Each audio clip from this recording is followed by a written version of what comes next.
माता जी।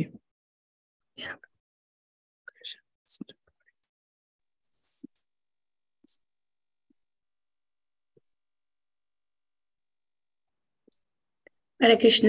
దండవత్ ప్రణామం భక్తులందరికీ. ప్రతి శనివారం మరియు ఆదివారం జరిగే భగవద్గీత కాలం ఇచ్చేసిన భక్తులందరికీ దండవత్ ప్రణామములు.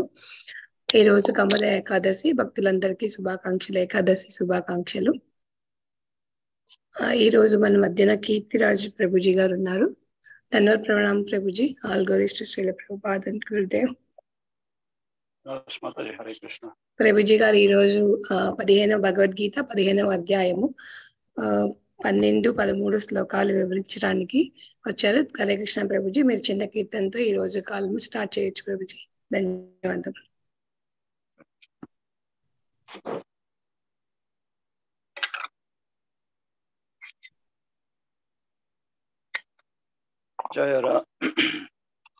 जय राधा माधव कुंज बिहारी, जय राधा माधव कुंज बिहारी, जय गोपी जन वल्लभ गिरिवरधारी, जय गोपी जन वल्लभ गिरिवरधारी,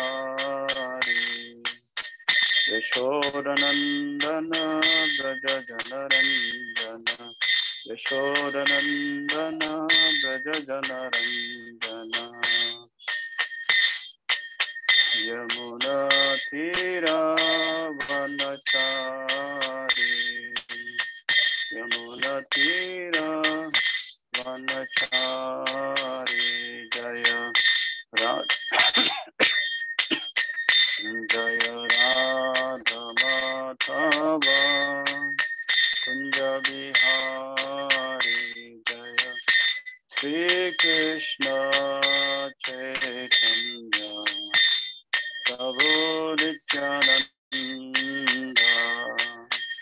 श्री अद्वैत गदाधर श्रीवासदि गौरा भक्तवृंद, हरे कृष्णा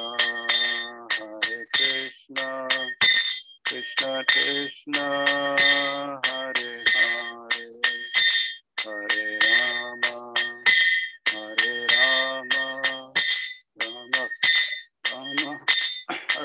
हरे, हरे कृष्णा कृष्णा कृष्णा हरे हरे, हरे राम राम राम हरे हरे, हरे कृष्णा कृष्णा कृष्णा हरे हरे, हरे राम राम हरे हरे, हरे कृष्णा कृष्णा कृष्णा हरे हरे, हरे राम राम हरे हरे, हरे कृष्णा कृष्णा कृष्णा हरे हरे, हरे राम राम हरे हरे, जय प्रभुपादा जय प्रभुपादा, प्रभुपादा श्रील प्रभुपादा,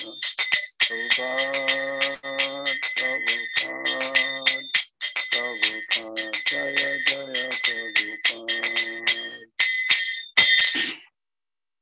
ओम अज्ञानतिमिरन्दस्य ज्ञानाञ्जनशलाकया चक्षुरुन्मिलितं येन तस्मै श्रीगुरवे नमः।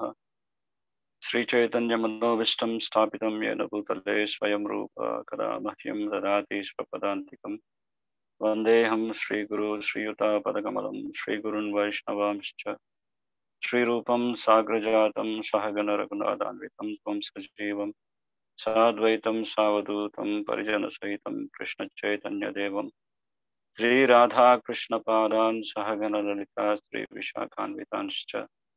नमो ओं विष्णुपादाय कृष्णप्रस्थाय भूतले श्रीमते भक्तिवेदान्तस्वामिनिति नामिने, नमस्ते सरस्वती देवी गौरवाणि प्रचारिणे निर्विशेष शून्यवादी पाश्चात्य देशधारिणे, जय श्री कृष्ण चैतन्य प्रभु नित्यानंद श्री अद्वैत गदाधर श्रीवासादि गौर भक्त वृंद हरे कृष्ण कृष्ण कृष्ण हरे हरे हरे राम राम राम हरे हरे। శ్రీమద్ భగవద్గీత యథాతథము అధ్యాయం 15. ఈ అధ్యాయం పేరు పురుషోత్తమ యోగము. ఇందులో 12, 13 శ్లోకాలు ఈరోజు మనం చర్చించబోతున్నాం. 12వ శ్లోకం. యదా ఆదిత్యగతం తేజో జగత్ భాస్యతే అఖిలం యచ్చంద్రమాసి యశ్చాగ్నౌ తత్తేజో విద్ధి మామకం. యద్ ఆదిత్యగతం తేజో జగత్ భాస్యతే అఖిలం యశ్చంద్రమాసి యశ్చాగ్నౌ తత్తేజో విద్ధి మామకం. యద్ ఆదిత్యగతం తేజో జగద్ భాస్యతే అఖిలం యశ్చంద్రమాసి యశ్చాగ్నౌ తత్తేజో విద్ధి మామకం. సర్వ ప్రపంచమును ప్రకాశింపజేయు సూర్యుని తేజస్సు నా నుండియే వచ్చుచున్నది. అట్లే చంద్రుని తేజస్సు అగ్ని తేజస్సు కూడా నా నుండియే వచ్చుచున్నది. 13వ శ్లోకం కూడా చదువుతాను. గామావిశ్య చ భూతాని ధారయామ్యహమోజసా ఉష్ణామి ఔషధి సర్వే సోమో భూత్వో రసాత్మకః.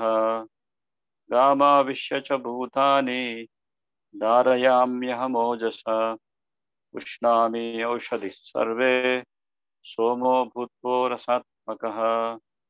గామావిశ్య చ భూతాని ధారయామ్యహమోజసా ఉష్ణామి ఔషధి సర్వే సోమో భూత్వో రసాత్మకః. తాత్పర్యం. నేను ప్రతి గ్రహమునందు ప్రవేశించును. నా శక్తి చైతన్యే తమ కక్షయందు నిలిచి ఉన్నవి. నేను చంద్రుడైన ఔషధములకన్నిటికీ జీవరసమును సమకూర్చును. చదువుతారు భాష.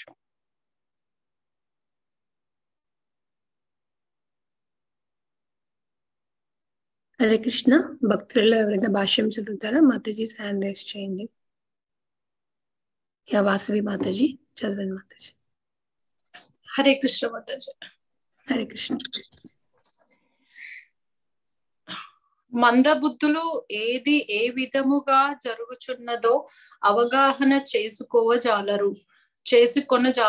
కానీ భగవానుడు ఇక్కడ వివరించు విషయమును అవగాహన చేసుకున్నట ద్వారా ఎవరైనాను క్రమముగా జ్ఞానమునందు స్థితుడు కాగలడు. ప్రతి ఒక్కరూ సూర్యుడు, చంద్రుడు, అగ్ని, విద్యుత్తులను చూచుచుంద్రు. అట్టి సూర్యుని, చంద్రుని, అగ్ని, విద్యుత్తు యొక్క కాంతి దేవాది దేవుని నుండియే కలుగుచున్నదని వారు అవగాహన చేసుకొనుటకు యత్నింపవలెను. కృష్ణ చైతన్యమునకు ఆరంభమైనట్లు వంటి అట్టి భావనను ఈ భౌతిక జగత్తునందు బద్ధజీవునకు గొప్ప ఆధ్యాత్మిక పురోగతిని కలిగింపగలదు. జీవులు, ముఖ్యముగా దేవాది దేవుడైన శ్రీకృష్ణుని నిత్యాంశములు, జీవులు ఏ విధముగా తిరిగి భవద్ధామమును చేరగలుగుదరనేది విషయమున భగవానుడికి ఎక్కడ కొన్ని సూచనలు నొసగుచున్నాడు. ఈ శ్లోకమును బట్టి సూర్యుడు గ్రహమండలం అంతటిని ప్రకాశింపజేయు చున్నాడని మనము అవగాహన చేసుకునవచ్చును. వాస్తవమునకు భిన్న విషయములు మరియు సూర్యమండలములు అనేకములు కలవు. అదే విధముగా సూర్యులు, చంద్రులు మరియు గ్రహణములు కూడా కలవు. కానీ ప్రతి విశ్వమునందు ఒక్క సూర్యుడు మాత్రమే ఉండును. భగవద్గీత యందు చెప్పబడినట్లు చంద్రుడు నక్షత్రములలో ఒక్కడై ఉన్నాడు. నక్షత్ర తృణమహం శశి ఆధ్యాత్మికాకాశము నందలి దేవాది దేవుని దివ్య తేజస్సే సూర్యకాంతికి కారణము. అట్టి సూర్యుడు ఉదయించగానే జీవుల కర్మలు కూడా ఆరంభమగును. ఆహార పదార్థములను సిద్ధం చేసుకున్నటకు లేదా కర్మాగారమును వంటి వాటిని నడిపించుటకు లేదా ఇతర అనేక కార్యములను అగ్నిని ఉపయోగింతురు. ఇట్లు అగ్ని సహాయముతో అనేక కార్యములు జరుగుచున్నవి.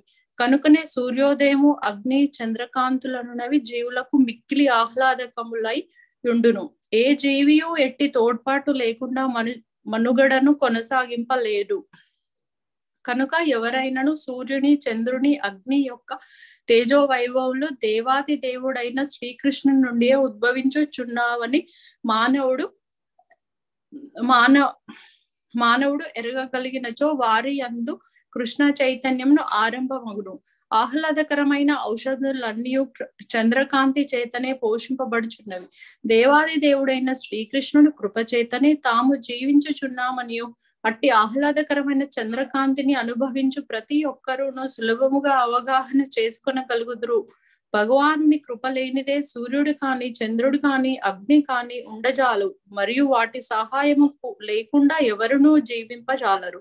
బద్ధజీవుని అందు కృష్ణ చైతన్యంను ప్రేరేపించుటకు ఇవి కొన్ని సూచనములై ఉన్నవి. థ్యాంక్ యూ మాతాజీ. హరే కృష్ణ. హరే కృష్ణ. 13వ శ్లోకం సెకండ్ చదివేశాలా మాతాజీ? ఇక్కడ మా అమ్మగారు చదువుతారు. Thank you. భగవానుని శక్తి చేతనే గ్రహములన్నీ అంతరిక్షంలో తేలుచున్నవని ఈ శ్లోకము ద్వారా తెలియచున్నది. బ్రహ్మ సంహిత 35 యందు చర్చింపబడినట్లు అతడు ప్రతి అణువునందును, ప్రతి గ్రహమునందును, ప్రతి జీవుని యందును ప్రవేశించును. దేవాయుదేవుని సంపూర్ణాంశ అయిన పరమాత్మయే గ్రహములందును, విశ్వమందును, జీవుని యందును, అణువునందును కూడా ప్రవేశించునని చెప్పబడినది.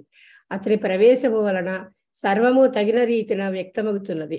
ఆత్మ ఉన్నంత వరకు మానవుడు నీటిపై తేలగలడు. కానీ ఆత్మ దేహమును విడిచినంతటనే మృత్యువును అనుభవించి దేహము నీటి యందు మునిగిపోవును. శరీరము నీటి యందు కృళ్ళినప్పుడు అది గడ్డిపోచవలే నీటిపై తేలుననుట సత్యమే అయినను మరణించిన వెంటనే అతని దేహము నీటిలో మునిగిపోవును. అట్లే ఈ గ్రహములన్నీను అంతరిక్షమున తేలుటకు దేవాదిదేవుని దివ్యశక్తి వారి యందు ప్రవేశించి ఉండుటే కారణము. పిడికిలి ఎందలి మట్టి పిడికిలిచే భరింపబడినట్లు అతని శక్తి ప్రతి గ్రహమును భరించుతున్నది. పిడికిలని బిగించి పట్టుకొనిచో ఆ మట్టి క్రింద పడిపోవుటకు అవకాశము లేదు. కానీ దానిని గాలిలో విడిచినచో అది క్రింద పడిపోవును. అట్లే అంతరిక్షమున తేలుతున్న ఈ గ్రహములన్నీను వాస్తవమునకు పరమ పురుషుని విశ్వరూపమునందలి పిడికిలిలో భరింపబడుతున్నవి. అతని బలము మరియు అతని శక్తుల చేతనే స్థావర జంగమ వస్తువులన్నీను తమ తమ స్థానములలో నిలిచి ఉన్నవి. వైదిక గ్రంథములందు దేవాదిదేవుని కారణమున సూర్యుడు ప్రకాశించుతున్నాడనియు గ్రహములు స్థిరముగా తమ కక్షిలో పరిభ్రమించుతున్నవనియు చెప్పబడినది. దేవాదిదేవుడు లేనిచో గ్రహములన్నీను చల్లా చెదురై గాలిలో దుమ్ము వలె నశించును. అట్లే దేవాదిదేవుని కృపచేతనే చంద్రుడు ఓషధులన్నింటినీ పోషించుతున్నాడు. చంద్రుని ప్రభావముచే ఓషధులు వృద్ధికరములగును. చంద్రకాంతి లేనిచో ఔషధులు సస్యములు వృద్ధి నొందుట గాని రుచికరములగుట గాని సంభవింపదు. పరమపురుషుడు సర్వము సమకూర్చుచుండట చేతనే మానవుడు పనిచేయుటయు, సుఖముగా జీవించుటయు, ఆహారమును ఆస్వాదించుటయు జరుగుతున్నది. లేనిచో మానవ జాతి నిలిచి ఉండేది కాదు. రసాత్మక అను పదము ఎంతో ముఖ్యమైనది. పరమపురుషునిచే చంద్రుని ప్రభావముచే సస్యములన్నీను ఆస్వాదనీయములగుచున్నవి. హరే కృష్ణ.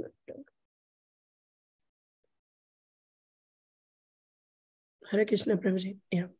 హరే కృష్ణ. కం కరోతి వాచాలం పంగం లంఘయతి గిరిం యత్పాదమహం. ఓం విష్ణుపాదాయ కృష్ణపృష్ఠాయ భూతలే శ్రీమతే భక్తివేదాంత స్వామినిధి నామినే. నమస్తే సరస్వతీ దేవి గౌరవాణి ప్రచారిణి నిర్విశేష శూన్యవాది పాశ్చాత్య దేశితారి. స్పెషల్ ప్రభుపాద్ కీ జై. సో మనం గతంలో ఉన్నటువంటి శ్లోకాల్ని విన్నట్లయితే ఆ 10వ శ్లోకంలో వర్ణిస్తారు. ఉత్తమాంతం స్థితం వాపి పుంజానాం వా గుణాన్వితం విమూఢానాను పశ్యంతి జ్ఞాన చక్షుష. ఉత్క్రమాంతం స్థితం వాపి. సో ఏ విధంగా అయితే ఒక ఆత్మ ఒక దేహంలో స్థిరపడి ఉందో, ఆ దేహంలో నివసిస్తుందో ఆత్మ, ఆ ఆత్మ ఆ దేహాన్ని పొంది ఉంది కనుక ఆ దేహంతో కూడుకున్నటువంటి ఇంద్రియాలతో భుంజానాంబ గుణాన్వితం 3 గుణాల యొక్క ప్రభావం చేత ప్రభావితమై ఆ విధంగా భోగించడానికి ప్రయత్నం చేస్తుంటాడు ఆ జీవి. ఆ ఇంద్రియాలతో భోగించేటటువంటి ప్రయత్నం చేస్తుంటాడు. సో ఆ విధంగా ఈ భౌతిక జగత్తుకి రావడం జరిగింది, భౌతిక ప్రకృతి యొక్క త్రిగుణాలకి బద్ధుడై. కనుక విమూఢానాను పశ్యంతి, ఆ కారణం చేత ఆ ఇంద్రియ భోగం అనేటువంటి ఆ ఆలోచనతో ఉన్నాడు కాబట్టి ఆ జీవి భగవంతుడిని అర్థం చేసుకోవడం అనేది సాధ్యపడదు. విమూఢానాను పశ్యంతి జ్ఞాన చక్షుష అని ఎప్పుడైతే తను జ్ఞానాన్ని పొందుంటాడో అప్పుడు ఆ పరమ సత్యాన్ని ఎరిగి వాస్తవాన్ని గ్రహిస్తాడు అని చెప్తున్నారు. సో ఈ శరీరం అనేది కేవలం ఆహార నిద్ర భయమైతున్నదుల కోసమే కాకుండా ముఖ్యంగా మనం ఈ భౌతిక ప్రపంచానికి వచ్చాం.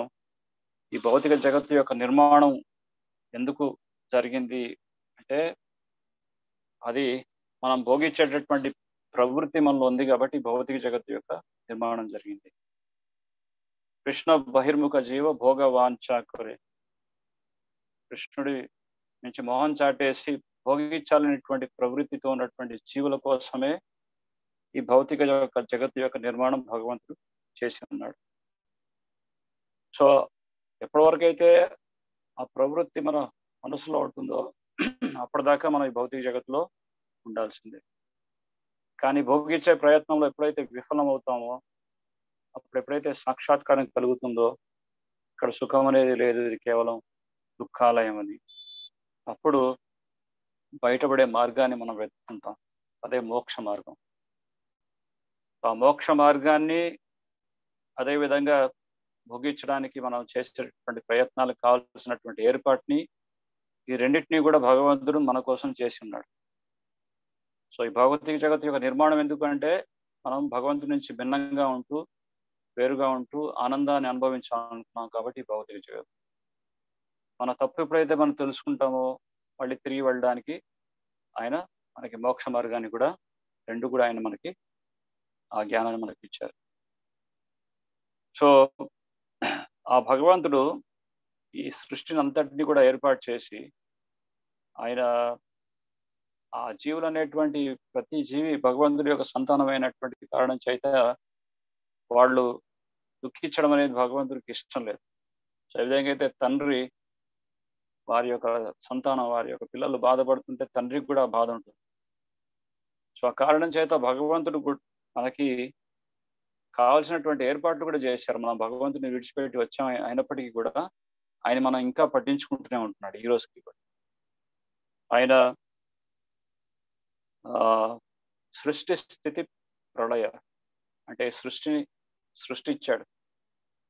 ఈ సృష్టిని సృష్టించి కేవలం సృష్టించి అలా వదిలిపెట్టేయలేదు. సృష్టి స్థితి అనగా దానికి కావాల్సినటువంటి ఆ సృష్టిని నడిపించడానికి కావాల్సినటువంటి ఏర్పాట్లన్నీ కూడా భగవంతుడు మనకి చేసి ఉన్నాడు. సో ఎలా ఆయన మనల్ని పోషిస్తున్నాడు, ఎలా మనల్ని మెయింటైన్ చేస్తున్నాడు అనే విషయాన్ని మనం చదివినటువంటి ఈ శ్లోకంలో వర్ణిస్తున్నారు. యదాదిత్యగతం తేజో జగద్భాష్యతే అఖిలం యచ్చంద్రమాసి యశ్చాగ్నో తత్తేజో విద్ధి మామకం. సో ఆయన ఏం చెప్తున్నా, సృష్టిని ఏ విధంగా భగవంతుడు నిర్మాణం చేశాడు, ఆయన మనకు కావాల్సినటువంటి ఏర్పాటు అన్ని కూడా చేశారు.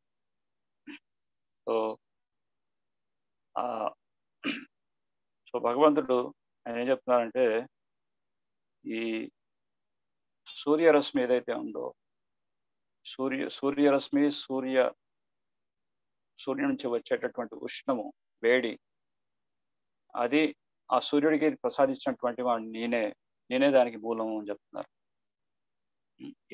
ఆదిత్య గతం తేజస్సు మరియు ఉష్ణము ఆ వేడిని నేనే సూర్యుడికి ఇచ్చాను అని చెప్తున్నారు.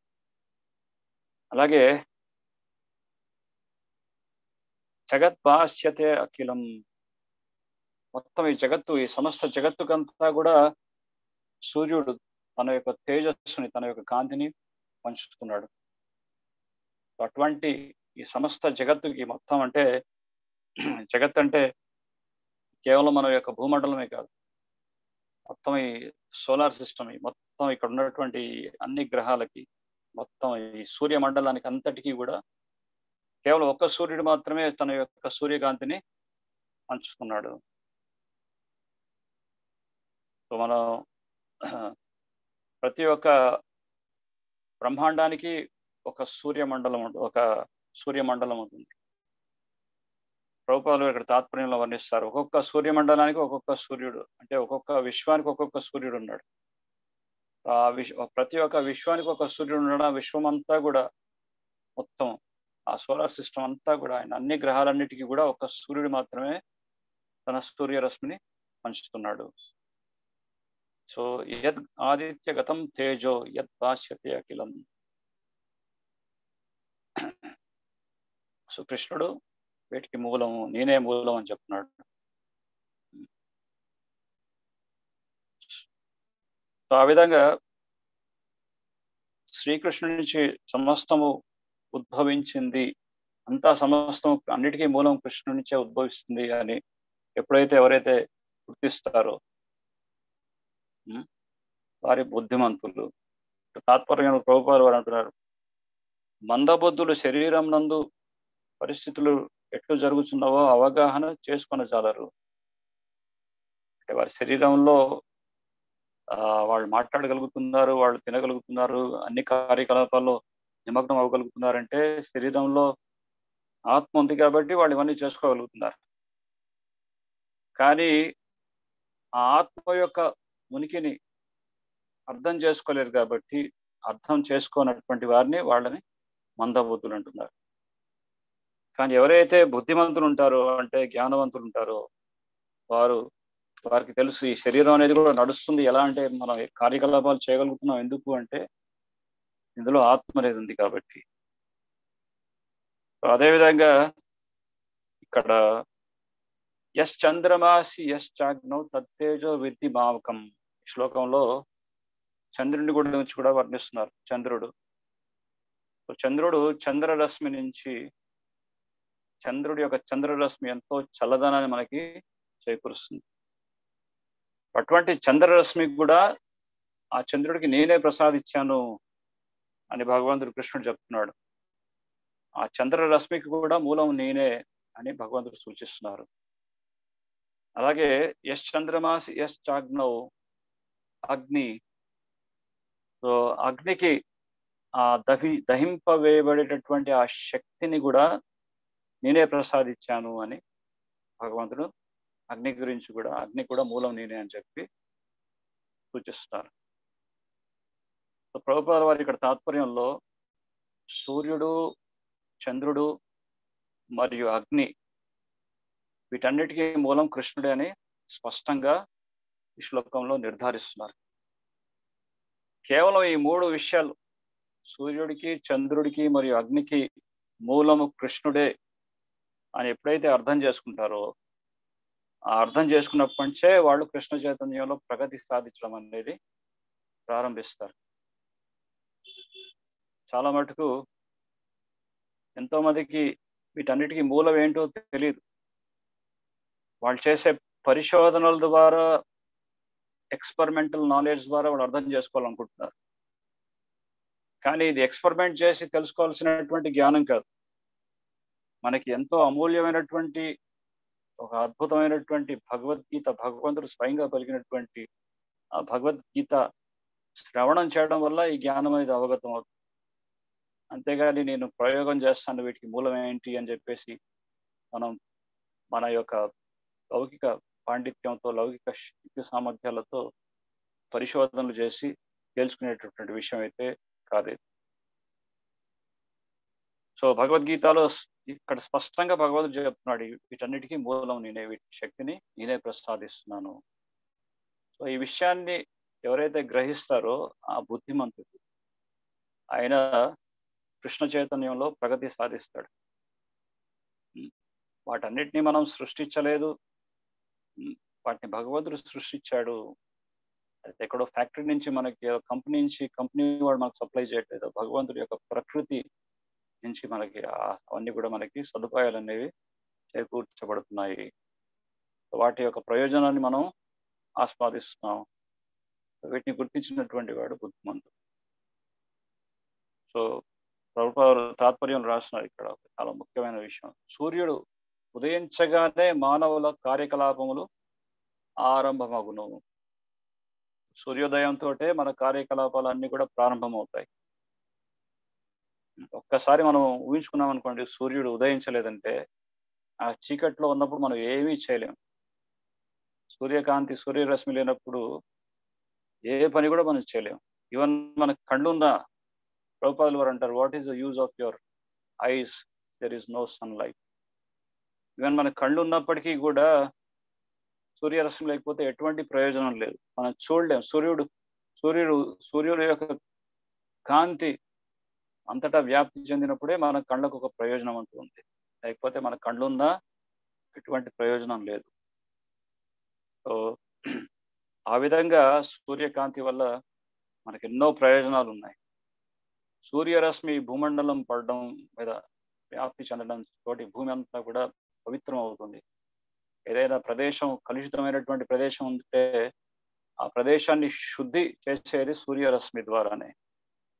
అలాగే సూర్యరశ్మి పడడం వల్ల పుష్పాలన్నీ కూడా వికసిస్తాయి. అలాగే సూర్యరశ్మి చేత ఆ పండ్లలో పరిపక్వత అనేది పండ్లు పక్వం అవుతాయి, అంటే పరిపక్వత చెందుతాయి. అలాగే సూర్యరశ్మి వల్ల, సూర్యకాంతి వల్ల మనకి ఆ శరీరానికి ఎంతో ఆరోగ్యాన్ని చేకూరుస్తుంది. మనకి విటమిన్ డి అది లోపించిందంటే మన ఎముకల్లో ఎటువంటి శక్తి ఉండదు. అది ఎక్కడి నుంచి వస్తుంది, ఎవరు సప్లై చేస్తున్నారు? సూర్యుడే. సో ఆ విధంగా మనకి ఎనర్జీ, శక్తి కూడా ఇచ్చేది సూర్యుడే. మనం జీవించి ఉన్నామంటే సూర్యకాంతి ఉంది కాబట్టి మనలో ప్రాణం ఉంది. మనలో సూర్యకాంతి కనుక మన శరీరం మీద పడకపోతే అంత ప్రాణం ఉండదు. అలాగే వర్షాలు మనకు అత్యంత అవసరమైనటువంటివి. సో ఆ నీటిని ఆవిరి చేసి ఆవిరిగా మారినటువంటి ఆ మబ్బులలో నుంచి మళ్ళీ వర్షాలు కురిసి ఆ వర్షాల ద్వారా ఉత్పన్నమైనటువంటి ధాన్యాలు మనకి లభిస్తున్నాయి కాబట్టి మన మనుగడ కొనసాగుతుంది. సో ఆ విధంగా వర్షాలకన్నిటికీ మూలం సూర్యుడే. మరి ఆ సూర్యుడు కూడా మూలం ఏంటి? ఆ సూర్యుడు యొక్క సూర్యరశ్మి, ఆ సూర్య శక్తి ఎక్కడి నుంచి ఉత్పన్నమవుతుంది? భగవంతుడి యొక్క బ్రహ్మ తేజస్సు నుంచి.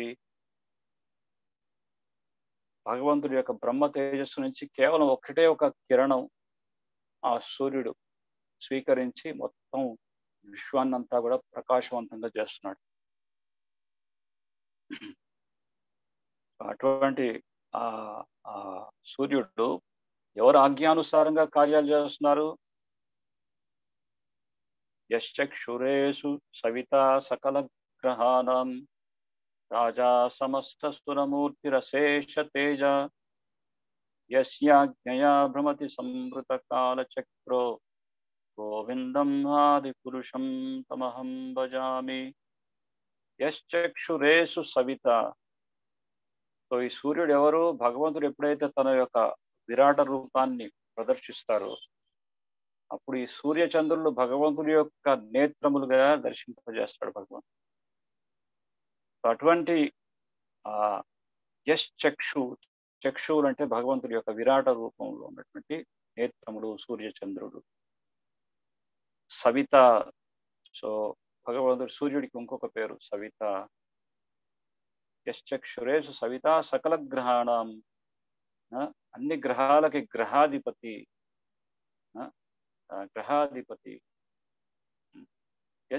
యశ్చక్షురేషు సవితా సకల గ్రహాణం రాజా సమస్త సురమూర్తి రశేష తేజ. రాజా అన్ని గ్రహాలకి గ్రహాదిరాజు, గ్రహాధిపతి. అశేష తేజ అద్భుతమైనటువంటి తేజస్సుతో ఆయన ఎంతో అద్భుతంగా ప్రకాశవంత మొత్తం ఈ సమస్త జగత్తుకంత కాంతిని ప్రసాదిస్తున్నాడు. అలాగే యస్ యాజ్ఞయా భ్రమతి సంవృత కాల చక్రో. యస్ ఆజ్ఞయ. ఆజ్ఞయ అంటే భగవంతుడు కృష్ణుడి యొక్క ఆజ్ఞానుసారంగా ఆ సూర్యుడు ప్రతిరోజు ప్రయాణం చేస్తున్నాడు, ఆయన సంచరిస్తున్నారు. యస్యాజ్ఞ బ్రహ్మతి సంవృత కాల చక్ర. ఆ విధంగా సూర్యుడు ఆయన ప్రయాణం చేస్తున్నాడు కాబట్టి ఆ విధంగా ఈ కాలచక్రం అనేది, ఈ కాలం అనేది ఏర్పడుతుంది, పగలు రాత్రి అనేది. సో సూర్యుడు కదిలితేనే ఈ మనకి మన కార్యకలాపాలన్నీ కూడా ఆరంభం అవుతాయి. సూర్యుడి యొక్క కదలిక లేకపోతే మనం కూడా కదలలేము. ఎంత సూర్యుడి యొక్క పాత్ర ఎంత గొప్పగా ఉందో చూడండి మన యొక్క సృష్టిలో. సో సూర్యుడు లేకుండా ఏది జరగదు, ఏది కదలదు. అటువంటి సూర్యుడు ఆ భగవంతుడి యొక్క ఆజ్ఞానుసారంగా కార్యాలు చేస్తున్నాడు. ఆ భగవంతుడి యొక్క భగవంతుడి ద్వారా శక్తిని పొంది ఉన్నాడు ఆ సూర్యుడు.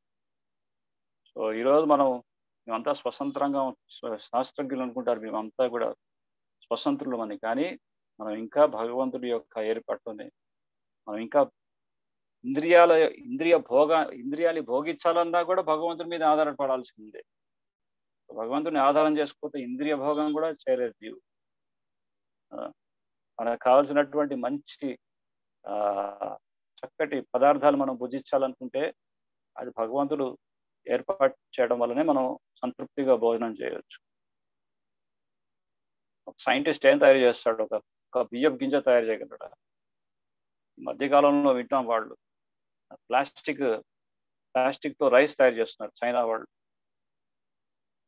తిన్న ఏ జీవి కూడా, మనిషి అనేవాడు ఎవరు కూడా, మనిషి అనేటువంటి వాడు ఎవరు తినలేడు ప్లాస్టిక్ బియ్యాన్ని. మనకు కావాల్సింది ఎక్కడి నుంచి? భగవంతుడి యొక్క సృష్టి నుంచి ఉత్పన్నమైనటువంటి ఆ రుచికరమైనటువంటి పదార్థం. ఒక చిన్న బియ్యపు గుంజ తయారు చేయలేడు, చిన్న నీటి చుక్క తయారు చేయలేడు,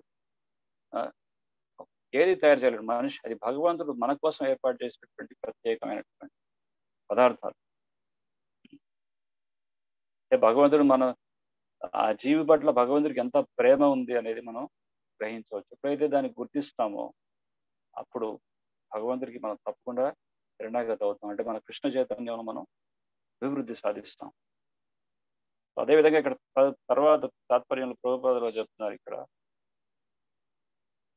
కర్మాగారములు మొదలు పెట్టుటకు అగ్ని ఉపయోగింతురు, అగ్ని సహాయంతో పెక్కు పనులు జరుగుతున్నవి. కర్మాగారాలు, ఏ ఫ్యాక్టరీస్ అయినా మనకి కర్మాగారాలు పనిచేయాలంటే అక్కడ అగ్ని యొక్క సహకారం కావాలి. మెషినరీస్ అవన్నీ ఫంక్షన్ అవ్వాలంటే ఫైర్ ఉండాలి అక్కడ. సో ఫైర్ లేకపోతే ఏది పని జరగదు. సో మనం తినే ఆహారం కూడా జీర్ణించుకోవాలంటే మనకి అగ్ని కావాలి, జఠరాగ్ని. ఆ జఠరాగ్ని ఉంది కాబట్టి మన ఆహారం అనేది కూడా అరుగుతుంది. సో ఆ అగ్నికి ఆ శక్తిని ఎవరిచ్చారు అంటే ఆ శక్తికి మూలం కృష్ణుడే. మనం ఆహారాన్ని వంట చేసుకునేటప్పుడు అగ్ని మొదట పొయ్యి మీద పెట్టినప్పుడు అగ్ని ముట్టించిన తర్వాతే ఆ అన్నం ఉడుకుతుంది. లేకపోతే ఏ పదార్థం మనం తినలేము. అన్నాన్ని శుభ్రంగా ఉడికించుకున్నప్పుడు చక్కగా మనం భోజనం చేస్తాం. సో ఇటువంటి ఈ మూలాన్ని మనం అర్థం చేసుకోకపోతే, ఆ జ్ఞానంలో ఇక్కడ ప్రతి ఒక్క విషయంలో కృష్ణుడు మూలం అనేటువంటి ఆ విషయాన్ని అర్థం చేసుకోకపోతే, మనం భౌతికంగా ఎంత జ్ఞానాన్ని పొందినప్పటికీ అది ఆ మూలం అనేది తెలియకపోతే అది కేవలం నిరర్థకమే. అంటే అటువంటి జ్ఞానం వల్ల మనం భగవంతుడి పట్ల కృతజ్ఞతా భావాన్ని మాత్రం పెంచుకోలేము. చిన్నప్పుడు మేము చదువుకునే రోజుల్లో స్కూల్స్లో ప్రేయర్ చేయించేవాడు, we should thank the lord every day. So మన యొక్క కృతజ్ఞతా భావాన్ని వ్యక్తపరుచుకునేటువంటి పద్ధతి ఏంటి అంటే భగవంతుడికి ప్రార్థన చేయడం. భగవంతుడు చక్కటి ఆహారాన్ని ఇస్తున్నాడు, నీటిని సరఫరా చేస్తున్నాడు, సూర్యకాంతిని ఇస్తున్నాడు, ఇవన్నీ భగవంతుడిని ఇస్తున్నాడు. సో కృతజ్ఞత కలిగినటువంటి వ్యక్తి అంటే వీటన్నిటి గుర్తించినటువంటి వాడు, నాకు ఇంత మేలు జరుగుతుంది భగవంతుడి వల్ల అని గుర్తించినటువంటి వాడు భగవంతుడిని తప్పకుండా శరణాగతి అవుతాడు. ఇక కృతజ్ఞతాహీనుడు, ఇవన్నీ భగవంతుడు ఇచ్చినప్పటికీ కూడా గుర్తించకుండా అజ్ఞానంలో ఉంటూ మూర్ఖంగా జీవించేవాడు. వాడు ఎప్పుడు గుర్తించాడు. ఏమనుకుంటాడంటే నేను ఇవన్నీ సైంటిస్టులు చేస్తున్నారు, లేకపోతే ఇంకెవరు చేస్తున్నారు అని భగవంతుడు మాత్రం గుర్తించాడు. భగవంతుడు ఎప్పుడు కూడా ప్రార్థించాడు. సో భగవంతుడి యొక్క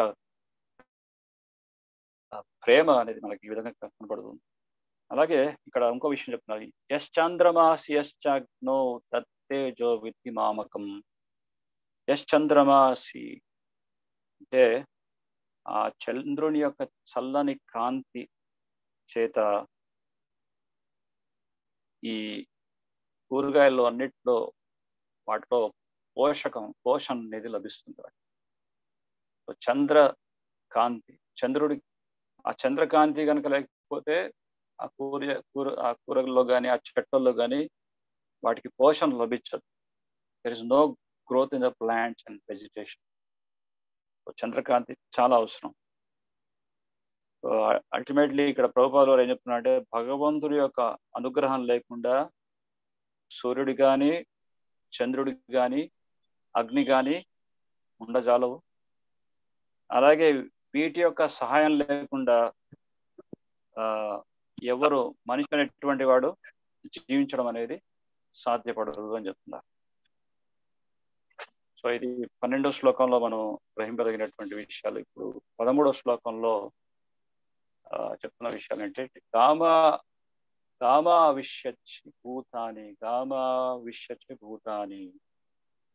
సో గామ అంటే భగవంతుడు ప్రవేశిస్తున్నాడు అన్ని గ్రహంలోకి భగవంతుడు ప్రవేశిస్తున్నాడు. అలాగే భూతాని అంటే సమస్త జీవుల్లో కూడా భగవంతుడు ప్రవేశిస్తున్నాడు. అంటే భగవంతుడు కృష్ణుడు తన యొక్క పురుషావతారాలు ఏవైతే ఉన్నాయో మహావిష్ణు, కర్బోదక సాయి విష్ణు, క్షీరోదక సాయి విష్ణు ద్వారా ఈ అనంతకోటి బ్రహ్మాండాన్ని సృష్టించి ఆ బ్రహ్మాండాల్లోకి గర్భోదక సాయిగా విష్ణువు ప్రవేశించి అలాగే ప్రతి ఒక్క జీవిలో క్షీరోదక సాయి యొక్క విష్ణు రూపంలో పరమాత్మ స్వరూపంగా ఆయన ప్రతి ఒక్క జీవిలో ఆయన ప్రవేశిస్తున్నారు. ఆ విధంగా దేవదేవుడు సంపూర్ణ భాగమైన పరమాత్మ గ్రహములందు విశ్వములందు జీవులు యందు ప్రతి అణువునందు ప్రవేశించునని చెప్పబడినది. సో ఈ విషయాన్ని నిర్ధారిస్తూ దీనికి ఒక ప్రమాణాన్ని బ్రహ్మ సంహిత ద్వారా మనకి తెలియజేస్తున్నారు. చెప్తున్నారు, ఏకోప్యశ్చురచయితం జగదండ కోటిం యశ్చక్తిరస్తి జగదండ చయాయదంత అండాంతరస్థ పరమాణు చయాంతరస్థం గోవిందం ఆది పురుషం తమహం భజామి. సో ఏకోప్యస్సు రచయితం జగదండ కోటిం, కోట్లాది కోట్ల బ్రహ్మాండాలు ఉన్నాయి. అందులో యశ్చక్తిరస్తి భగవంతుడి యొక్క శక్తి ద్వారా ఈ సమస్త జగత్తులో ఈ బ్రహ్మాండాల్లో భగవంతుడు ప్రవేశిస్తున్నాడు.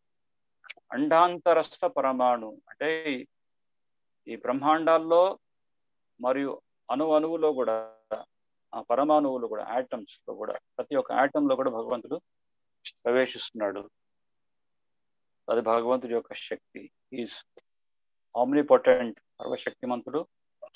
అలాగే ఆమ్ని ప్రజెంట్, అంతటా సమస్తము వ్యాప్తి చెందినాడు భగవంతుడు అణువులో కూడా. సో దీనికి ఒక చక్కటి ఉదాహరణ చెప్తున్నారు ప్రభుపాదులు గారు. ఉదాహరణ ఏంటంటే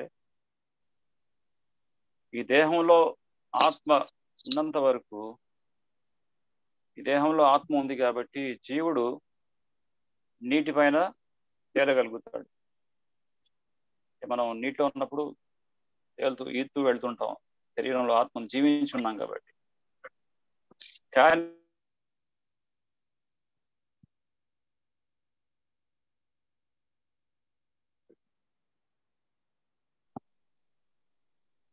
సారీ. సో ఎప్పుడైతే ఈ శరీరంలోంచి ఆత్మ ఈ శరీరాన్ని విడిచి వెళ్ళిపోతుందో అప్పుడు ఈ శరీరం అనేది ఆ నీడలో తేలదు, అది మునిగిపోతుంది. సో ఈ చక్కటి ఉదాహరణతో ఇక్కడ మనకి ఏమని వర్ణిస్తున్నారంటే ఈ ఈ గ్రహములన్నీ కూడా ఈ ఆకాశంలో అవి తేలుతూ ఉన్నాయి. అవి వాటి యొక్క కక్షలో అవి తిరుగుతూ ఒక గ్రహాన్ని ఇంకో గ్రహం ఢీకొనకుండా వాటి ఆర్బిట్ లో అవి తిరుగుతూ వాటి కక్షలో అవి తిరుగుతూ అవి ఏ విధంగా నిలిపబడి ఉన్నవి అంటే అది భగవంతుడి యొక్క శక్తి ద్వారానే అని చెప్పి ఈ 13వ శ్లోకంలో నిర్ధారిస్తున్నారు. రామావిష్య చ భూతాని ధారయామ్యహమోజస ధారయామ్యహ ఓజస. వీటన్నిటిని కూడా నేను ఏ విధంగా ధరించి ఉన్నాను, ఈ సమస్త లోకాలన్నిటినీ. ఓజస అంటే నా శక్తి ద్వారా, ఓజస్సు అంటే శక్తి, అహం అంటే భగవంతుడి యొక్క శక్తి ద్వారా. అప్పుడప్పుడు కొంతమంది ఊహించి ఒక చిత్రం వేశారు. ఏంటంటే ఒక పెద్ద బాగా బలిష్టమైనటువంటి వ్యక్తి ఈ గ్రహాలన్నీ మోస్తున్నటువంటి విధంగా మనం చూస్తాం. అట్లస్ అనే ఫోటోగ్రాఫ్ మీద మనం చూస్తాం, ఒక పెద్ద వ్యక్తి ఆ బ్రహ్మాండాలన్నీ మోస్తున్నాడు. సో భగవంతుడు ఆ విధంగా మోయట్లేదు. భగవంతుడు ప్రత్యక్షంగా వచ్చి ఆయన బరువుల్ని మోయాల్సినటువంటి అవసరం లేదు. ఆయన ఇచ్ఛాశక్తి ద్వారా, ఆయన సంకల్పం మాత్రం చేతనే అవన్నీ కూడా గాల్లో తేలుతున్నాయి. వాటి యొక్క కక్షలు అవి తిరుగుతున్నాయి, ఒకదాన్ని ఒకటి ఢీకొనకుండా. సో భగవంతుడి యొక్క నిర్మాణం ఎంత అద్భుతంగా ఉందనేది మనం గ్రహించవచ్చు. ఒక చిన్న సిటీలో ప్రయాణం చేస్తూ వెళ్ళాలంటే ఎంతో ట్రాఫిక్ జామ్తో పాటు యాక్సిడెంట్స్, ప్రతిరోజు లక్షల సంఖ్యలో యాక్సిడెంట్స్ మనం వింటుంటాం న్యూస్లో. ఎంతో మంది ట్రాఫిక్ పోలీసులు ఉన్నా, ఎన్ని పకడ్బందీగా ఎన్ని ఏర్పాటు చేసినా పొరపాటు జరుగుతూనే ఉన్నాయి. కానీ భగవంతుడు ఎంత అద్భుతంగా సృష్టిని రచించాడు చూడండి. ఈ గ్రహాలన్నీ తిరుగుతున్నాయి, కానీ ఒక గ్రహాన్ని ఇంకో గ్రహం ఢీకొనకుండా వాటి యొక్క కక్షలు అవి తిరుగుతున్నాయి. అలాగే ఆ గాల్లో అవి ఆకాశంలో తేలుతూనే ఉన్నాయి. సో ఇదంతా కూడా ధారాయామ్యహం ఓజస్స అంటే నా యొక్క శక్తి ద్వారా ఇది సాధ్యపడుతుంది అని చెప్తున్నారు. తర్వాత ఇక్కడ కామావిష్య చ భూతాని ధారయామ్యహం ఓజస పుష్ణామి ఔషధి సర్వే సోమో భూత్వో రసాత్మక. పుష్ణామి అంటే పౌష్టికత, పోషణ, వాటన్నిటికీ పోషణని ఎవరిస్తున్నాను అంటే పుష్ణామి ఔషధ అంటే ఔషధములు. మనకి ఔషధాలు అంటే హర్బ్స్, వాటికి ఆ ఎనర్జీ ఎవరు సప్లై చేస్తున్నారు? భగవంతుడు. మనం చూస్తాం భగవంతుడు యొక్క అవతారమైనటువంటి ధన్వంతరి అవతారం, ఆయుర్వేదం అంటే ఆయన ఆయుర్వేదానికి మూలం ధన్వంతరి భగవాన్. సో ఈ ఆయుర్వేదం నుంచే ఈ సమస్త జ్ఞానం అంతా కూడా వస్తుంది. ఈ వైద్య విధానం అంతా కూడా వీటన్నిటికీ మూలం ఆయుర్వేదం. అటువంటి ఔషధీయ లక్షణాలు ఉన్నటువంటి మొక్కలకి ఆ ఔషధీయ లక్షణాలు, ఆ శక్తిని ఇచ్చింది ఎవరు అంటే భగవంతుడే. ఉష్ణామి ఔషధి సర్వే సోమో భూత్వో రసాత్మక. సోమ చంద్రుడు, రసాత్మక అంటే ఆ రసాన్ని, ఆ జ్యూస్ ని ప్రొవైడ్ చేస్తున్నారు. వేటిలో? కూరగాయలలో కానీ, పళ్ళల్లో కానీ, ఆహార పదార్థాలు. ఆ పళ్ళల్లో మనం తినే రుచికరమైనటువంటి పళ్ళల్లో ఉన్నటువంటి రసం మనం ఆస్వాదిస్తుంటాం. కూరగాయల్లో ఉన్నటువంటి ఆ టేస్ట్ మనం చూస్తుంటాం. అవి టేస్టీగా లేకపోతే కుళ్ళిపోయినాయి అనుకోండి, ఎవరు తినలేరు. అవి దాంట్లో ఉన్నటువంటి టేస్ట్, ఆ రస, అది అందిస్తుంది భగవంతుడు. ఆ చంద్రుడికి ఆ శక్తిని ఇచ్చారు. చంద్రుడు ఆ కార్యం చేస్తున్నాడు. ఆ విధంగా ఆ చంద్రుడి యొక్క స్థానం ఏంటి? ఇక్కడ సూర్యుడు గ్రహాధిపతి, చంద్రుడు వచ్చేసి నక్షత్రం. నక్షత్రానాం అహం శశి. ఇక్కడ తాత్పర్యంలో ప్రభుపాద వారు చెప్తున్నారు చంద్రుడు కూడా నక్షత్రం. అంటే మనం ఎన్నో నక్షత్రాలు చూస్తున్నాం, అందులో చంద్రుడు కూడా ఒక నక్షత్రమే. కానీ చంద్రుడికి మిగతా నక్షత్రాలన్నిటికీ కూడా సహజ సిద్ధంగా వాటిలో కాంతి అనేది లేదు. సూర్యుడిలాగా ఈ నక్షత్రాలకి కాంతి అనేది లేదు. సో వీటికి కూడా కాంతిని సప్లై చేసేది ఎవరు అంటే సూర్యుడే. అటువంటి సూర్యుడి నుంచి ఆ కాంతిని స్వీకరించి చంద్రుడు మనకి మళ్ళీ చల్లటి కాంతిని, ఆ వెన్నెల్ని చంద్రుడు మనకి ప్రసాదిస్తున్నాడు. సో మనం ఉంటున్నటువంటి లోకం ఏంటి అంటే ఇది జడ జగత్తు, ఈ భౌతిక జగత్తు. సో ఈ భౌతిక జగత్తుని కారాగ్రహం అని శాస్త్రం బోధిస్తుంది. ఈ 14 భువన మండలంలో మనం మధ్యలో ఉన్నాం. ఇక్కడ ఈ జడ జగత్తుకి అధిష్టాత్రి ఎవరు అంటే అమ్మవారు దుర్గాదేవి. జనరల్లీ జైల్లో ఎవరైనా తప్పు చేసినప్పుడు జైల్లో వాళ్ళని పనిష్ చేసి జైల్లో పడేశారనుకోండి, ఒక చీకటి కారాగృహంలో వేసి చేతులు కాళ్ళు కట్టేసి చిప్పకూడు పెడతారు. అది తినలేము, తినబుద్ధి కాదు, తినకపోతే ప్రాణం పోతుంది. అంత పరిస్థితిలో అంత కఠోరంగా శిక్షిస్తారు. కానీ భగవంతుడు మనం ఎంతో తప్పు చేసి భగవంతుడిని విడిచిపెట్టి భౌతిక ప్రపంచం మీద ఆధిపత్యం చేయాలని చెప్పి, పెత్తనం చేయాలని చెప్పి ఇక్కడికి వచ్చినప్పటికీ కూడా భగవంతుడు ఎంత చక్కగా చూసుకుంటున్నాడు. మనకు మంచి మంచి పళ్ళు, రుచికరమైనటువంటి కూరగాయలు, చక్కటి రుచికరంగా తినడానికి పదార్థాలు, ఇవన్నీ కూడా భగవంతుడు సమకూరుస్తున్నాడు. అంటే మనం ఈవెన్ కారాగృహంలో ఉన్నప్పటికీ కూడా మనం ఏ విధంగా దుఃఖించకూడదని చెప్పి భగవంతుడు ఇవన్నీ ఏర్పాటు చేస్తున్నాడు. సో ఇవన్నీ ఎవరి కోసం ఏర్పాట్లు? మన కోసమే. సో ఇక్కడ ప్రభుపాదుల వారు ఇక్కడ సూర్యుడు కనుక సూర్యుడు కానీ చంద్రుడు కానీ వారి యొక్క కాంతి మన భూమండలం మీద పడకపోతే ఈ మానవాళి వాళ్ళు జీవించడం అనేది అసాధ్యం, జీవించలేరు. వాళ్ళు బతకడం అనేది కష్టం. సో ఆ విధంగా రసాత్మక అంటే ఈ ఎంతో రుచికరమైనటువంటి ఇవన్నీ భగవంతుడు మనకి వీటన్నిటిని సమకూరుస్తున్నాడు. వీటన్నిటికీ మూలం భగవంతుడే. భగవంతుడి యొక్క డిఫరెంట్ ఏజెంట్స్, దేవతలంతా కూడా వాళ్ళు భగవంతుడి యొక్క ఆజ్ఞానుసారంగా కార్యాలు చేస్తూ ఈ సృష్టిలో భగవంతుడి సృష్టికి కావాల్సినటువంటి ఏర్పాట్లన్నీ కూడా వాళ్ళు చేస్తున్నారు. సో దీన్ని ఆ భగవంతుడు చేసినటువంటి ఏర్పాటుని గుర్తు చేసుకునేటువంటి వాడు బుద్ధిమంతుడు.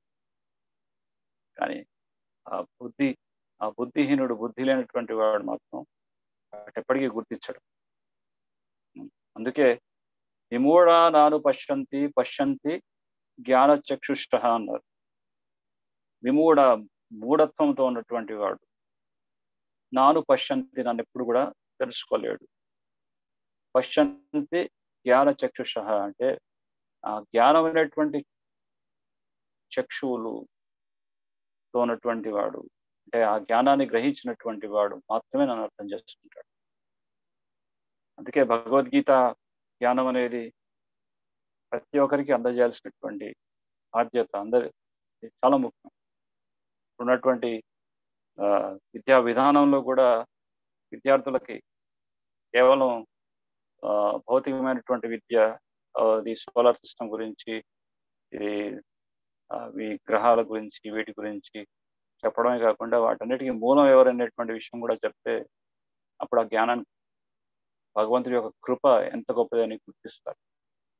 కానీ ఈ భౌతికమైనటువంటి జడ విద్య మాత్రమే ఇస్తూ దానికి మూలమైనటువంటి ఆధ్యాత్మిక విద్య గురించి పరిచయం చేయకపోతే వాళ్ళు ఇప్పుడు కూడా అజ్ఞానంలో ఉంటూ భగవంతుడి యొక్క మనకిచ్చినటువంటి అమూల్యమైనటువంటి బహుమతుల్ని వాళ్ళు గుర్తించలేరు. వీటన్నింటికి గుర్తిస్తూ భగవంతుడి యొక్క కరుణ ఎంత గొప్పది అని మనం గుర్తించి ఆ విధంగా భగవంతుడికి శరణాగతి భగవంతుడి యొక్క సన్నిధికి చేరుకునేటువంటి ప్రయత్నం మనం చేస్తాం.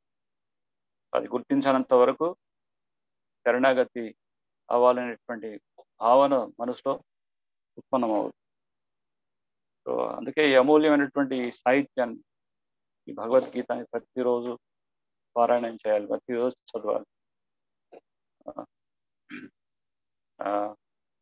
అందరికీ ఈ జ్ఞానాన్ని పంచేటటువంటి ప్రయత్నం చేయాలి. జన్మ సార్థకరి పరోపకార్.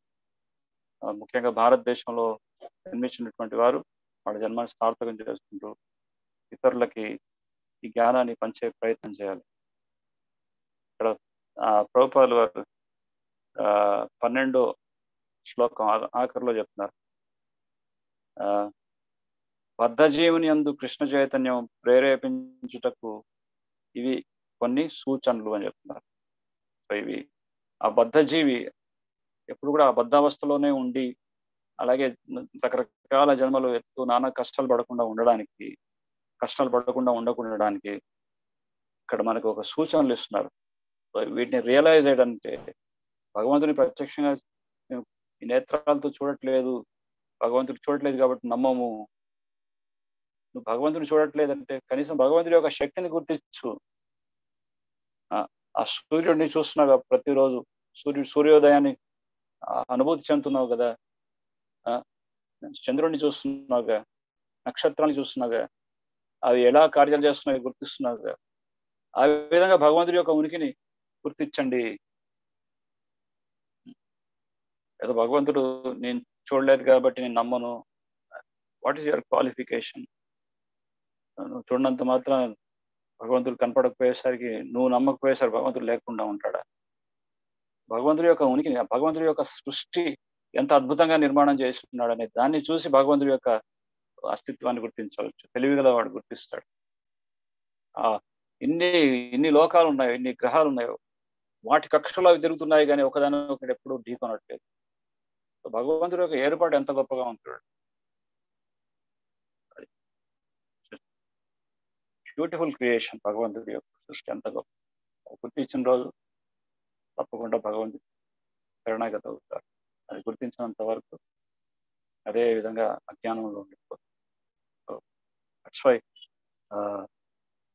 ఈ భౌతికమైనటువంటి విద్యతో పాటు ఈ ఆధ్యాత్మిక విద్య అనేది కూడా అవసరం. సో ఇక్కడికి ఈరోజు ముగిద్దాం. ఈరోజు చర్చించినటువంటి అంశాల్లో కానీ ఏమైనా ప్రశ్నలు ఉంటే అడగవచ్చు. హరే కృష్ణ ప్రభుజీ, చాలా ధన్యవాదాలు. చాలా చక్కగా వివరించారు ఇవాళ యొక్క ఈ సృష్టి యొక్క గొప్పతనము, అట్లాగే మనం ఎలా అర్థం చేసుకోవాలి ఈ తత్వాన్ని చాలా బాగా వివరించారు ప్రభుజీ. భక్తుల్లో ఎవరికైనా క్వశ్చన్ ఉంటే ప్రభుజీ దగ్గర కొంచెం సమయం ఉందండి, ఎవరైనా హ్యాండ్ రైజ్ చేయొచ్చు, మీ ప్రశ్నలు అడగచ్చు. దీప్తి మాతాజీ. హరే కృష్ణ ప్రభుజీ, దండవత్ ప్రణామము. హరే కృష్ణ ప్రభుజీ, నాదొక బేసిక్ క్వశ్చన్ ప్రభుజీ. అంటే ఇవాళ క్లాస్ లో మనం భోగాన్ని విడిచిపెట్టాలి అని అంటున్నారు కదా. భోగము అంటే ఎగ్జాక్ట్ గా ఏమేమి భోగం కిందికి వస్తాయి అనుకోవచ్చు ప్రభుజీ? అంటే మన డే టు డే లైఫ్స్ కానీ లేకపోతే రెగ్యులర్ గా ఏది భోగం కింద వస్తుంది? కృష్ణుడిని సంతృప్తిపరచకుండా కేవలం మన ఇంద్రియ సౌఖ్యం కోసం చేసేటటువంటి ప్రయాసనే భోగించడం అంటారు. సో కృష్ణుడి కేంద్రంగా పెట్టుకొని కృష్ణుడి యొక్క ప్రీత్యర్థం కోసం చేసేటటువంటి కార్యాలనే భక్తి అంటారు. సో భోగించకూడదు అంటే చక్కగా రుచికరంగా తినకూడదు, లేకపోతే చక్కటి దుస్తులు ధరించకూడదు, లేకపోతే చక్కగా సౌకర్యంగా అన్ని సదుపాయాలతో ఉండకూడదని కాదు అర్థం ఇక్కడ. సో అవన్నీ ఉన్నప్పటికీ కూడా అవి కృష్ణుడి నుంచి నాకు అందుతున్నాయి, కృష్ణుడి నుంచి నేను పొందుతున్నాను. సో మళ్ళీ కృష్ణుడికి అర్పించాల్సినటువంటి బాధ్యత నాకుంది అని చెప్పేసి మనం కృష్ణుడికి అర్పిస్తూ ఆ విధంగా కృష్ణుడి యొక్క ప్రసాదాన్ని స్వీకరించడం అది శ్రేష్టం. కానీ ఎప్పుడైతే కృష్ణుడిని గుర్తించకుండా నా యొక్క ఇంద్రియ సౌఖ్యం కోసం నేను అనుభవించాలి, కార్యకలాపాలు చేయాలి అనేది భోగ ప్రవృత్తి కింద వస్తుంది. అది మనం తినే ఆహారం విషయాలనే ఉండవచ్చు, సంపాదన విధానంలో అయినా ఉండవచ్చు, ఇంకా ఇతర ఏ విధానంలోనే ఉండవచ్చు. అది అన్నిటికీ వర్తిస్తుంది. ఉదాహరణకి ఒక చక్కటి ఇల్లు కట్టుకోవాలంటున్నారు. కట్టుకోవడంలో తప్పేం లేదు, కట్టుకోవచ్చు. హాయిగా ఉండడానికి ఒక చక్కటి ఏర్పాటు కావాలి. ఆ ఇంటికి యజమానిని భగవంతుని చేయండి, ఆ గృహాన్ని కూడా ఆశ్రమంగా మార్చుకోండి. అందుకే దాని గృహస్థాశ్రమం అన్నారు. ఆ విధంగా భగవంతుని కేంద్రంగా చేసుకొని చక్కటి రుచికరమైనటువంటి పదార్థాలు భగవంతుడికి కల్పించి హాయిగా కృష్ణ చైతన్యంలో ఆనందంగా జీవితం కొనసాగించండి. అది ఆ విధంగా భక్తిలో మనం ప్రగతి సాధిస్తాం. కానీ ఎప్పుడైతే కృష్ణుని గుర్తించకుండా మన ఇంద్రియ సౌఖ్యం కోసం కేవలం ఇంద్రియాన్ని సంతృప్తిపరచాలనేటువంటి ఉద్దేశంతో ఎప్పుడైతే కార్యకలాపాలు చేస్తామో అప్పుడే అదంతా కూడా భోగ ప్రవృత్తి కింద వస్తుంది.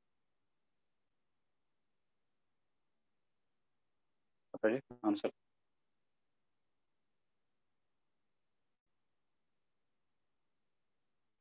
Thank you Prabhuji. Hare Krishna.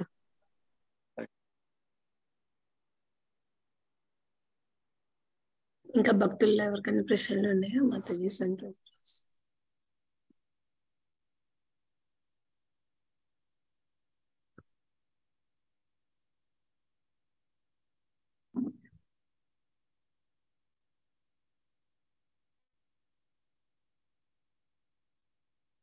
I think Prabhuji భక్తుల ప్రశ్న అందరికి ప్రశ్నలు ఏమీ లేవు అనుకుంటే. ప్రభుజీ నాది ఒక చిన్న ప్రశ్న ప్రభుజీ.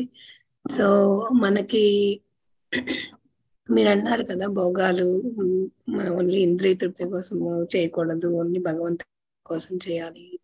మరి భగవంతుని కోసం చేసే దానిలో కూడా మనకి ఇంద్రియ తృప్తి ఉంటుంది కదా ప్రభు. అంటే ఓన్లీ దట్ స్పిరిచువల్ అనేది మనకి హెల్ప్ అవుతుంది, మెటీరియల్ హెల్ప్ అవ్వదు అని చెప్తున్నారు, అంతే కదా ప్రభు? అలా అర్థం చేసుకోవచ్చా? అంటే మనం భగవంతుడికి ప్రభుపాదుల వారు అంటారు, chanting, dancing and feasting. So మనం ఆధ్యాత్మికంగా మనం చేయాల్సినటువంటి తపస్సు ఏమిటి కలియుగంలో అంటే భగవంతుడి యొక్క నామ సంకీర్తన చేయడం, భగవంతుడి యొక్క నృత్యం చేయడం, ఆ విధంగా భగవంతుడికి ప్రసాదాన్ని పూజించడం.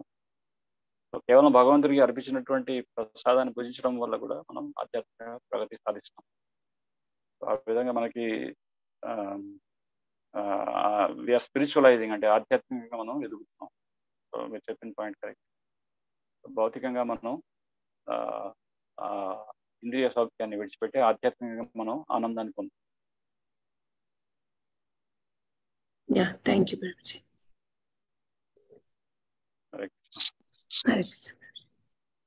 హరే కృష్ణ ప్రభుజీ, ధన్యవాద ప్రణాం. సారీ, నా వాయిస్ కొంచెం బాగాలేదు. చాలా చక్కటి క్లాస్ ప్రభుజీ, సూర్యుడి గురించి, చంద్రుడి గురించి అండ్ భగవంతుడిని ఎలా చూడాలి మన డే టు డే లైఫ్లో అండ్ నుంచి చాలా బాగా చెప్పారు. అండ్ హెల్త్ పరంగా మనము కాకపోతే ఇప్పుడు ఎవరు చూడు అంటే ఇప్పుడు మనకు అంత క్వాలిటీ ఫుడ్ రావట్లేదు కదా ప్రభుజీ. అంటే చంద్రుడి కాంతి పడి వెజిటబుల్స్ గ్రో అవుతాయని రాస్తారు, కానీ బట్ ఇప్పుడున్న పరిస్థితుల్లో మనకు అలాంటి ఫుడ్ దొరకటం లేదు కదా ప్రభుజీ. క్వాలిటీ తగ్గిపోతుంది, అది నా ఉద్దేశం చెప్పడం. కానీ బట్ ఇది డే టు డే ఇలా తగ్గిపోతూనే ఉంటుందంటారా? మళ్ళీ ఎలా మనము ఇంకా మనం వెనక్కి అయితే వెళ్ళలేము డెఫినెట్గా, ఇది కలియుగం ప్రోగ్రెస్ అవుతుంది కాబట్టి. సో నేను అనుకున్నాను ఇది ఇంకా డిటీరియరేట్ అయ్యి మనకి ఈ మాత్రం క్వాలిటీ ఫుడ్ కూడా దొరకదేమో ఫ్యూచర్లో అని అనిపించింది. సో మీరేమంటారు ప్రభుజీ, మీ కామెంట్స్? కరెక్ట్ మాతాజీ. ఇప్పుడు ఉన్న పరిస్థితుల్లో చూస్తే అన్ని కూరగాయలకు కూడా ఇంజెక్షన్ చేస్తూ వాటిని ఆర్టిఫిషియల్గా తయారు చేస్తున్నారు. అలాగే వాటిని కోల్డ్ స్టోరేజ్లో పెట్టి చంద్రకాంతి కూడా పడకుండా చేస్తారు. ఒకప్పుడు ఆహారమే ఔషధంగా పనిచేసేది. అంటే ఏదైనా జబ్బు చేసినప్పుడు పెద్దలకు తెలిసేది ఇటువంటి ఆహారం ఇస్తే తిరిగి మళ్ళీ ఆరోగ్యవంతుడిగా మారుతాడని తెలుసు. ఒకప్పుడు ఆహారమే ఔషధంగా పనిచేసేది. కానీ ఇప్పుడున్నటువంటి పరిస్థితుల్లో ఈ విపరీతమైనటువంటి రసాయనాలు చల్లి వాటి ద్వారా ఉత్పన్నమైనటువంటి ఆహారం తింటే దానివల్ల జబ్బులు వస్తున్నాయి. కరెక్ట్. క్వాలిటీ అనేది తగ్గిపోతుంది, నాణ్యత అనేది లోపిస్తుంది. అందుకే ప్రభుపాదుల వారు మనకు ఒక చక్కటి ఉపాయం ఇచ్చారు. సెల్ఫ్ సఫిషియెంట్ ఫార్మ్ ప్రాజెక్ట్స్ అనేవి స్టార్ట్ చేయాలని చెప్పారు. సో మళ్ళీ మనం తిరిగి ఆ వైభవాన్ని పొందాలి అంటే జస్ట్ ఈ జనరేషన్ కాదు, నెక్స్ట్ వచ్చే తరానికైనా ఒక మంచి భవిష్యత్తుని అందించాలంటే ఇవి చాలా ఇంపార్టెంట్ అవుతాయి. సో ఈ ఫార్మ్ ప్రాజెక్ట్స్ అనేవి మనం ఎస్టాబ్లిష్ చేసి గో సంరక్షణ, గో ఆధారిత వ్యవసాయాన్ని ప్రేరేపించినట్టయితే మళ్ళీ మనకి అమృతతుల్యమైనటువంటి ఆహారాన్ని మనం పండించుకునేటువంటి అవకాశాలు ఉంటాయి. ఆ విధంగా మనం మన ఆయును కూడా పెంచుకోవచ్చు. మనం ఒక బేసిక్గా లైఫ్ని ఎక్కువ టైంని మనం భగవంతుడి కోసం కేటాయించవచ్చు.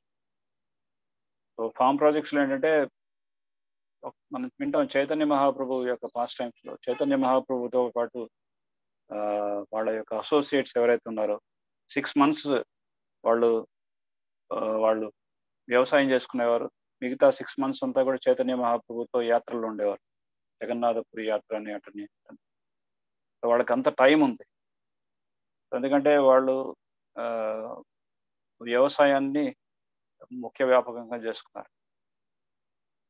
సో ఇప్పుడున్న పరిస్థితుల్లో సంవత్సరం పొడవునా కష్టపడాలి, పరిగెడుతూనే ఉంటారు. కానీ ఆఖరికి తృప్తిగా భోజనం కూడా చేయట్లేదు. వాట్ ఫర్ వీఆర్, మనం ఎందుకు సంపాదిస్తున్నాం అని మనం ప్రశ్నించుకున్నట్టయితే హాయిగా మనం ఆరోగ్యంగా ఉండాలి, చక్కగా ఉండాలనుకుంటున్నాం. అన్నటువంటి ఆరోగ్యాన్ని కూడా మనం పొందలేకపోతున్నాం. సో ఆ డబ్బు అంతా సంపాదించినంతా కూడా మెడిసిన్స్కి వాటికి మనం ఖర్చు చేస్తాం. అందుకే మళ్ళీ తిరిగి ఆ వైభవం రావాలంటే అట్లీస్ట్ ఫార్మ్ ప్రాజెక్ట్స్ మీరు వెళ్ళలేని పక్షంలో కనీసం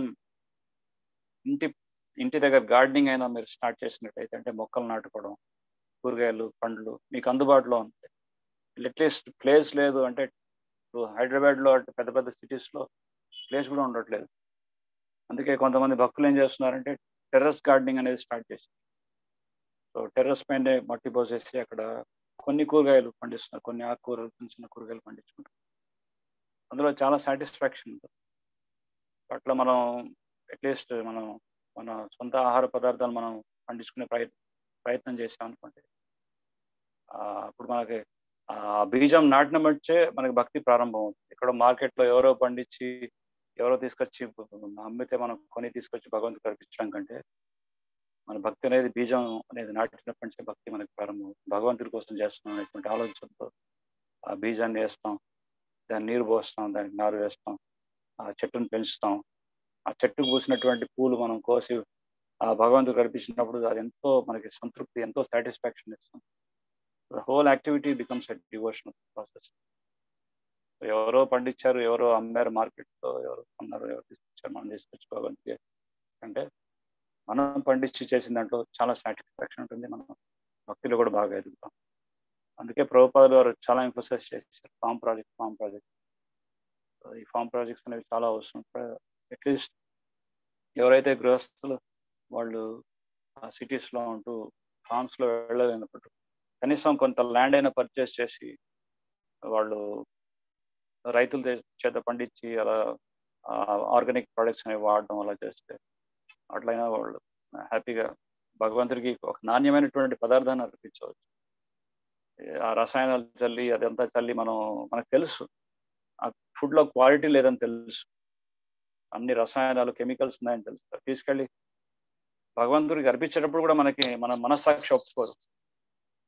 సో అయినప్పటికీ మనం అనుకుంటాం సరే భగవంతుడు స్వీకరించండి అని చెప్పేసి దయచేసి. కానీ మనం పండించామనుకోండి, అప్పుడు మనం హోల్ హార్టెడ్లీ భగవంతుడికి మనస్ఫూర్తిగా అర్పించవచ్చు.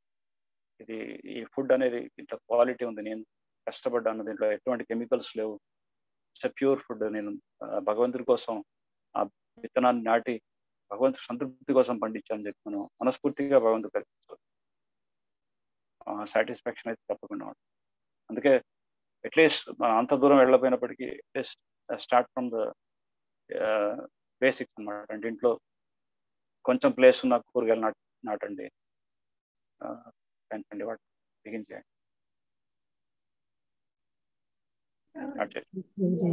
Thank you so much.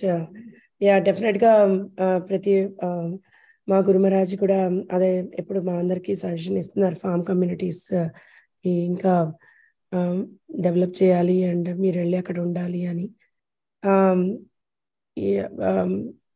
So అదైతే కొంచెం టైం పడుతుంది ప్రభుజీ. బట్ మీరు అన్నట్టు ఎవరిళ్లలో వాళ్ళు పెంచుకుని ఫ్రెష్ ఫుడ్ అట్లీస్ట్ కొన్ని కూరగాయలన్నా ఫ్రెష్గా మనం దేవుడికి పెట్టచ్చు. ఇప్పుడు మీరు అన్నట్టు ఎవరో ఎక్కడో పండించి కోల్డ్ స్టోరేజ్లో పెట్టి అది వచ్చి మన ఇంట్లో కూడా ఫ్రిడ్జ్లో 4 రోజులు ఉండి అప్పుడు వండి పెడుతుంటాము దేవుడికి. సో అది అంటే అంత క్వాలిటీగా ఏమీ ఉండట్లేదు మన భోగా. సో డెఫినెట్గా అవును Prabhuji. Thank you so much. మీరు ఏమైనా ప్రాజెక్ట్ స్టార్ట్ చేశారా ప్రభుజీ మీ చీరాల సైడ్లో ఎక్కడైనా? ఒకప్పుడు చేసాము. ఇప్పుడు ఒక చిన్న గార్డెన్ ఒకటి స్టార్ట్ చేద్దాం అనుకుంటున్నాం. జగన్నాథ్ వాళ్ళ గార్డెన్స్ ప్లేస్ అంటే ప్రతి ప్లేస్ ని మేము వాడుకునేవాళ్ళం. హరికీర్తన్ రావు గారు ఉన్నప్పుడు మేము ప్రతి ప్లేస్ ని కూడా కూరగాయలు పండించడానికి వాడుకునేవాళ్ళం. మా దగ్గర గోవులు కూడా ఉండేవి, ఆవులు కూడా ఉండేవి. ఆవు పేడ అన్ని చల్లేసి ఉత్పత్తులు చేసేవాళ్ళం. సో ఇప్పుడు స్టార్ట్ చేసి అంటే ఆల్రెడీ ఒక ప్లేస్ ఉంది, దాంట్లో చిన్నగా మొక్కలు పండిస్తున్నాం, పూలు అవి. ఇంకా దాన్ని కొంచెం దాని మీద కేర్ తీసుకుంటూ టైంని కేటాయించడం ఏదైనా సంకల్పం. మీ గురుమహారాజ్ ఆయన ఎక్కువ కాంట్రిబ్యూషన్ ఉంది కదా ఈ ఫార్మ్ కమ్యూనిటీ ప్రాజెక్ట్స్ గురించి, ఆయన ఎక్కువ ప్రచారం చేస్తారని విన్నాను ప్రభుజీ. ఇలా ప్రాజెక్ట్స్ ఉన్నాయి, ఉడిపి దగ్గర హెబ్రిల్లో ఉన్నాయి, కంబోడియాలో కూడా చేస్తున్నారు,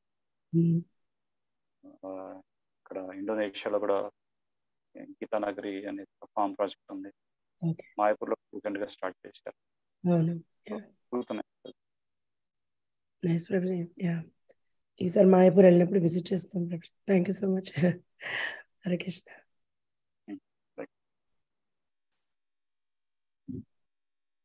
హరే కృష్ణ. ఇంకా భక్తులు ఎవరికైనా ప్రశ్నలు ఉన్నాయా? ఇంకా ప్రశ్నలు ఎవరికి లేకపోతే ప్రభుజీ మీ అనుమతి వారి క్లాస్ ముగిద్దాం ప్రభుజీ. వాంఛా కల్పతరుభ్యస్స కృపా సింధుభ్య ఏవ చ పతితానాం పావనేభ్యో వైష్ణవేభ్యో నమో నమః. అనంత కోటి వైష్ణవ వృంద की जय. శ్రీల ప్రభుపాద की जय. శ్రీ భగవద్ గీత की जय.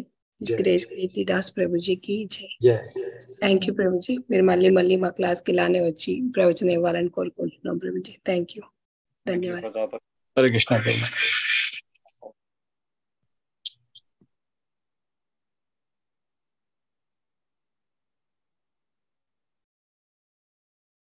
Thank you Prabhuji. Thank you Mataji.